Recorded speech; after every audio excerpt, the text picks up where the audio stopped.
53 മണി ജപം എന്നാണ് നാം ഈ ജപമാലയ്ക്ക് കൊടുക്കാറുള്ള വേറൊരു പേര്. പക്ഷേ എണ്ണി നോക്കുമ്പോൾ 53 അല്ല, 59 മണികളുണ്ട്. 53 പ്രാവശ്യം നാം നന്മ നിറഞ്ഞ മറിയമേ എന്ന പ്രാർത്ഥന ആവർത്തിച്ച് പ്രാർത്ഥിക്കുന്നുണ്ട്. ബാക്കിയുള്ള 6 കർത്താവ് യേശു മിശിഹ നമ്മെ പഠിപ്പിച്ച സ്വർഗസ്ഥനായ ഞങ്ങളുടെ പിതാവേ എന്ന പ്രാർത്ഥനയാണ്. എല്ലാ ജപമാലയ്ക്കും ഒരു കുരിശുണ്ട്.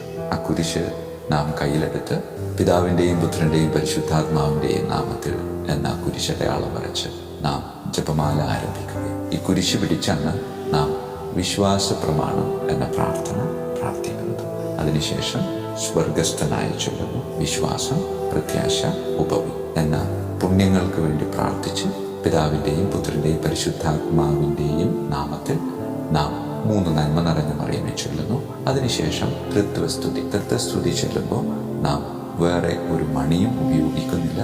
നമ്മളുടെ വിരലുകൾ ഇവിടെ ഇങ്ങനെ പിടിച്ചിരിക്കുന്നു. അതിനുശേഷം ആദ്യത്തെ രഹസ്യം നമ്മൾ ധ്യാനിക്കുമ്പോൾ വലിയ മണി അല്ലെങ്കിൽ സ്വർഗസ്ഥനായ ചൊല്ലാൻ ഉപയോഗിക്കുന്ന ആ മണിമുത്ത് കൈകളിൽ സ്വീകരിച്ചുകൊണ്ട് നാം ആദ്യത്തെ ദൈവിക രഹസ്യത്തെ പറ്റി ധ്യാനിക്കുന്നു.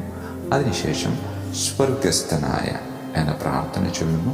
അതിനുശേഷമാണ് നന്മ നിറഞ്ഞ മറിയമേ പ്രാർത്ഥന ചൊല്ലാനായിട്ട് നാം അടുത്ത ജപമണിയിലേക്ക് നമ്മളുടെ കൈകൾ കൊണ്ടുപോകുന്നത്. അപ്പോൾ അതിനിടയിൽ ഒരു സ്വാഭാവികമായ സംശയം വരും. ഇതിൻ്റെ ഇടയിൽ വേറൊരു ചിലപ്പോൾ മാതാവിൻ്റെ രൂപമായിരിക്കാം, അല്ലെങ്കിൽ തിരുഹൃദയത്തിൻ്റെതായിരിക്കാം, എന്തെങ്കിലുമൊക്കെ ഒരു പടം വെച്ചിട്ട് ഈ ഒരു ഒരു കണക്ഷൻ അല്ലേ. ശരിക്കും പറഞ്ഞാൽ ഇതിന് പ്രത്യേകിച്ച് ഒരു ദൗത്യമില്ല.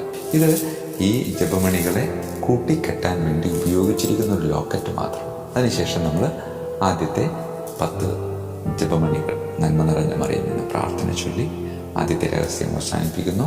തൃത്വസ്തുതി വീണ്ടും 2 ജപമണികൾക്കിടയിൽ കൈകൾ വെച്ച് പ്രാർത്ഥിക്കുന്നു. വീണ്ടും രണ്ടാമത്തെ രഹസ്യം. അങ്ങനെ ഈ 5 രഹസ്യങ്ങളും അവസാനിപ്പിച്ച് നമ്മൾ പ്രാർത്ഥിക്കുക. അതിനു വേണ്ടിയിട്ടാണ് ഈ ജപമാല നമ്മൾ ഉപയോഗിക്കുന്നത്. പ്രിയമുള്ളവരെ, ഈ ജപമാല എന്ന് പറയുന്നത് ആയുധം ആയ ജപമാല നാം ഉപയോഗിക്കണം. ഉപയോഗിച്ചില്ല എങ്കിൽ ഇത് മൂർച്ച കുറയാനും സൗന്ദര്യം കുറയാനുള്ള സാധ്യതയുണ്ട്. ആഭരണമായിട്ട് ഉപയോഗിക്കുന്ന ഒരുപാട് പേരുണ്ട്. ആഭരണമായിട്ട് ഉപയോഗിക്കുന്നതൊന്നും കുഴപ്പമില്ല. ആഭരണമായിട്ട് ഉപയോഗിച്ചാൽ അത് ഇടയ്ക്കൊരു ആയുധമാക്കേണ്ടത് നമ്മളുടെ ഓരോരുത്തരുടെയും കടമയാണ്. ജപമാല കഴുത്തിൽ മാത്രം സൂക്ഷിക്കരുത്. ആഭരണം ഉപയോഗിക്കും തോറും അതിൻ്റെ മാറ്റു കുറയും, ഭംഗി കുറയും, സൗന്ദര്യവും കുറയും. അതുകൊണ്ട് ഇതിനെ ഒരാഭരണമായിട്ട് തരം താഴ്ത്തരുത് എന്ന് സ്നേഹത്തോടു കൂടെ ഓർമ്മിപ്പിക്കും.